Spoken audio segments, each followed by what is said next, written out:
What's going on, guys? It's Fitz back here with another video, and before we get into today's video, I have some very important news regarding a couple future videos. One, the Get Low Atlanta After movie will be live Wednesday the 28th at 9 o'clock. It's gonna premiere. Come tune in and watch it live with everybody else. Number two, this coming Friday when I'm filming this video, Ryan and I are going to get his Laurel, flying to Florida, bringing that thing all the way back home. That's gonna be an awesome video. And number three, you guys might have seen it on Instagram, the new podcast setup. I'll be releasing the new podcast here over the next couple weeks, so stay tuned for that. Make sure you guys are subscribing. See y'all in the comments and enjoy today's video. This is a Chucky Beat production.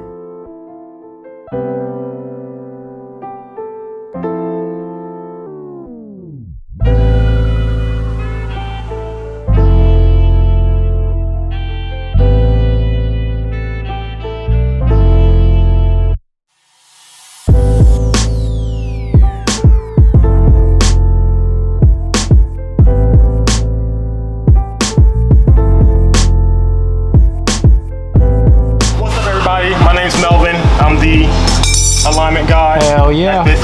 Self-proclaimed, but everybody knows my name. Oh yeah. Right now, we are under beautiful Skyline. Looking at the rear toe, we have rear adjustable arms and rear upper arms.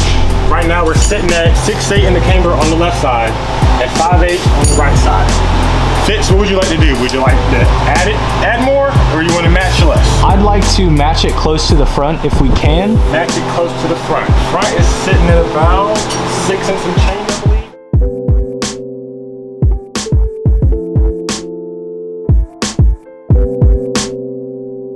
All right, so we are in here finishing up his toe. We got 7 degrees of camber in the rear on both sides, 7.1.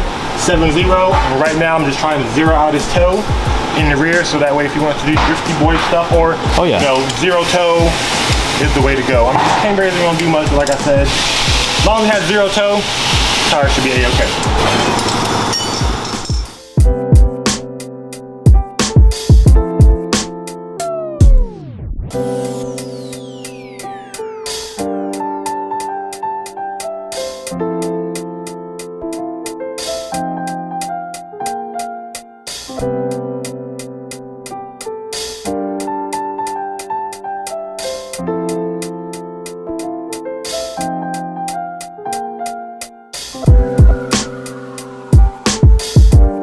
Alright, so right now we are in here adjusting Fitz's toe with this tow bar right here. He does have this nice fancy set of traction on here, and then has a nice fancy set of upper camber cast arms. Yeah, pain in the ass arms. Be a pain in the ass when I come back and do this.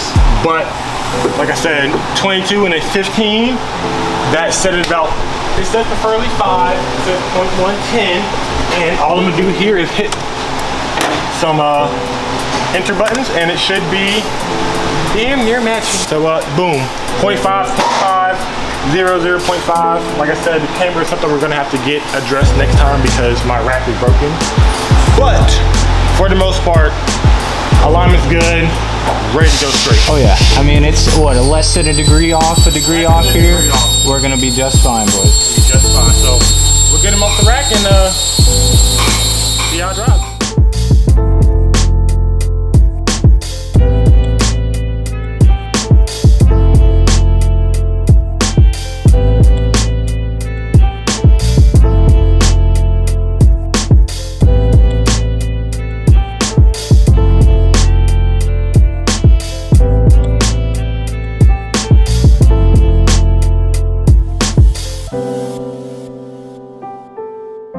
This is a Chucky Beat production.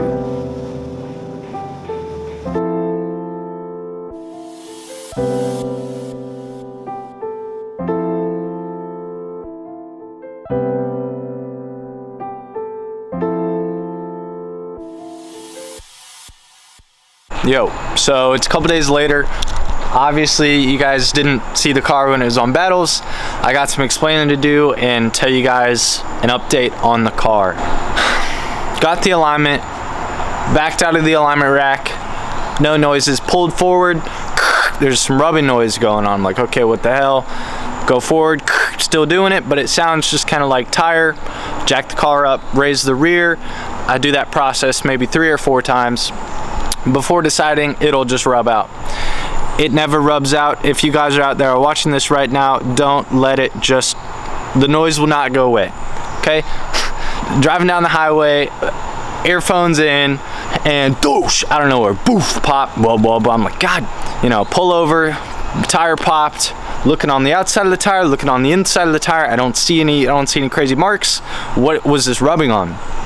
Turns out my eyeball alignment was very toe out, and when we set the toe to a correct 0, which was more toe in, the barrel of my wheel was absolutely grinding down on my lower control arm. The left side was worse than the right.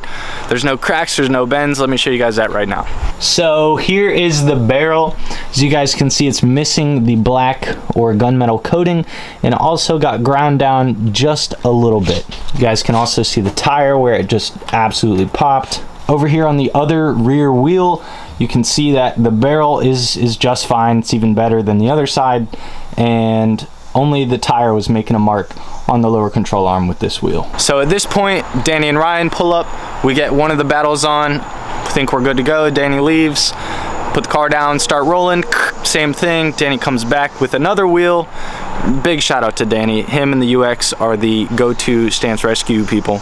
We get the second battle on, driving home, and I got speed wobbles on the way to my alignment. I thought that was because it was toe out and the toe everywhere was out of whack.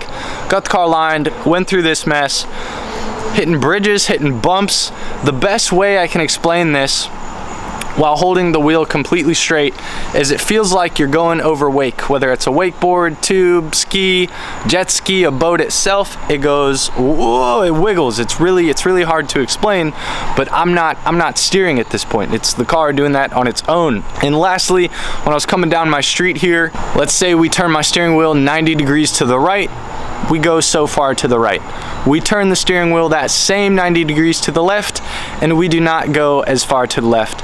I hope that makes sense to you guys. That is really what told me, hey, your rack's dead. That and the death wobble, of course. So we're getting this thing figured out. We found one in Australia, but they need a core, and I was talking to some friends, trying to figure out just buying a cheap core over there and sending that in instead of paying for shipping a rack halfway across the world twice. But Australia's going back into lockdown because of COVID. I don't know. Fingers crossed we have this thing by GAT, but there's your update on the Skyline.